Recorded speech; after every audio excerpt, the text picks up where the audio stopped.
When narcissists realize that overplaying didn't work, they don't stop, they cycle. This is where it gets almost pathetic. They rotate through every version of themselves they've ever used to gain control.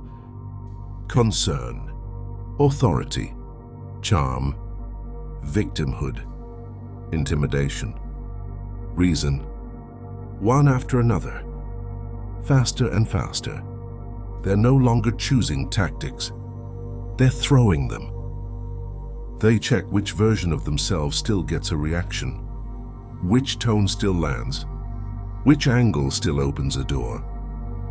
And when none of them do, panic deepens. You can see the inconsistency now.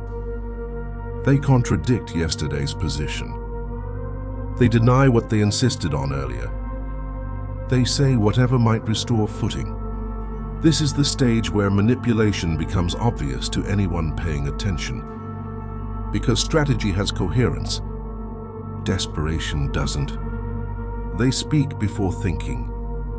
They react before assessing. They escalate without direction.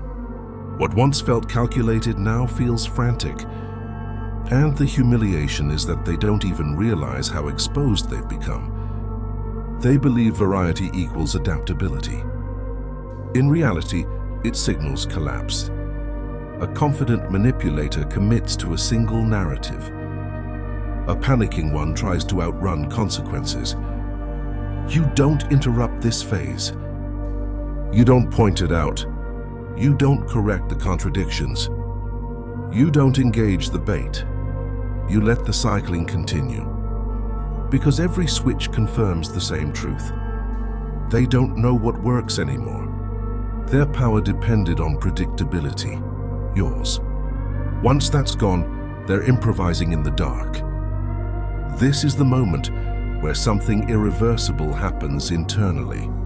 They realize they've exhausted their toolkit. Nothing produces compliance. Nothing produces reassurance. Nothing produces control. They're no longer managing the situation. They're chasing it. And chasing is the clearest admission of loss. In the next chapter, we'll break down what it looks like when they finally realize nothing works anymore, and why that realization is the most devastating part of the collapse.